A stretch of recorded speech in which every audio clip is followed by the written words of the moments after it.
আসসালামু আলাইকুম রহমতুল্লাহি ওয়া বারাকাতুহু। চোর ধরুন, চোরকে শায়েস্তা করুন, চুরির মাল ফেরত পেতে কী কী আমল করবেন আজকে সম্পূর্ণ কিছু আপনাদেরকে জানিয়ে দেওয়ার চেষ্টা করব ইনশাআল্লাহ। আল্লাহ পাক রব্বুল আলামিন কুরআনুল কারীমের মধ্যে ৬৬৬৬ খানা আয়াত নাজিল করে দিয়েছেন।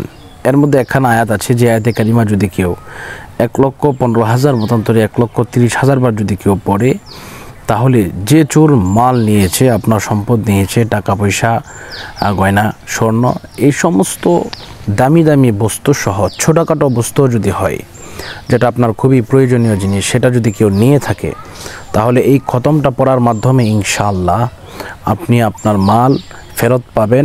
চোর আপনার মাল ফেরত দিতে বাধ্য হবে ইনশাআল্লাহ। আমরা আসুন এই খতমের সাথে একটু পরিচয় হয়ে নেই।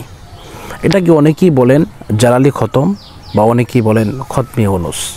এই খতমি উনুস যদি কেউ ১,৩০,০০০ বার যদি কেউ পড়ে, ইনশাআল্লাহ যাদের সময় আছে তারা, আমি নিয়মটা পড়ে বলে দেব, এই নিয়মে পড়ে নেবেন। আর যাদের সময় নাই, ইনশাআল্লাহ আমাদেরকে বললে ডেসক্রিপশনে নাম্বার দেওয়া আছে, ফোন করলে ইনশাআল্লাহ আমরাও আমাদের ছাত্রদের মাধ্যমে পড়িয়ে দেওয়ার চেষ্টা করবো ইনশাআল্লাহ। তো নিয়মটা একটু বলে দিচ্ছি, যারা বাড়িতে পড়তে চাচ্ছেন বা পড়তে পারবেন তারা এভাবে পড়বেন। প্রথমে ওযু করবেন, ওযু করার পরে সুন্দরভাবে আপনি ভালোভাবে পবিত্রতা অবস্থায় আপনি জায়নামাজের মধ্যে বসবেন। বসার পরে এইভাবে এক বৈঠকে, মানে এক বসা অবস্থায় আপনি ১,৩০,০০০ বার পড়বেন আপনার ফ্যামিলির লোকদেরকে নিয়ে।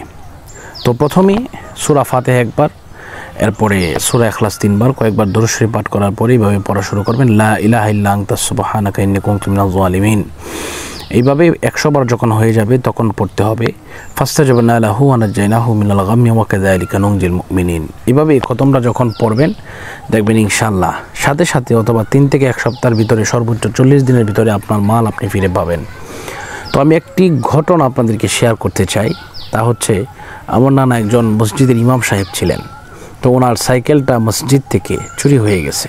তো উনি ওনার ছাত্রদেরকে দিয়ে উনি তৎক্ষণাৎ এই খতমটা পড়ে দিলেন।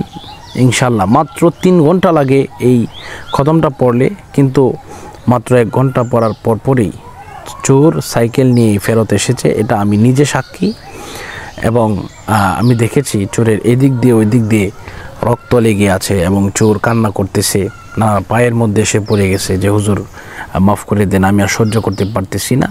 আমার হঠাৎ করে এমন তীব্র ব্যথা শুরু হয়ে গেল, আমি অসম্ভব সহ্য করতেই পারতেছি না। আমার মুখ দিয়ে অটোমেটিকলি, নাক দিয়ে এভাবে রক্ত বের হচ্ছে, রক্ত এইভাবে এদিক দিয়ে লেগে আছে। তো আমার নানা মহৎ মনের মানুষ ছিলেন, উনি ক্ষমা করে দিলেন। যাক, যে কথা বলতেছিলাম, আপনারা ইনশাআল্লাহ যদি এই খতমটা পড়েন, ইনশাআল্লাহ পড়তে পারেন। আর যদি না পারেন, ইনশাআল্লাহ আমাদেরকে বললে আমরা ইনশাআল্লাহ পড়ে দেবো ইনশাআল্লাহ। তো আল্লাহ পাক আমাদের সকলকে কবুল করুন, সকলের মনের আশা পূরণ করুন। এ পর্যন্তই বিদায় নিচ্ছি। আসসালামু আলাইকুম ওয়া রাহমাতুল্লাহি।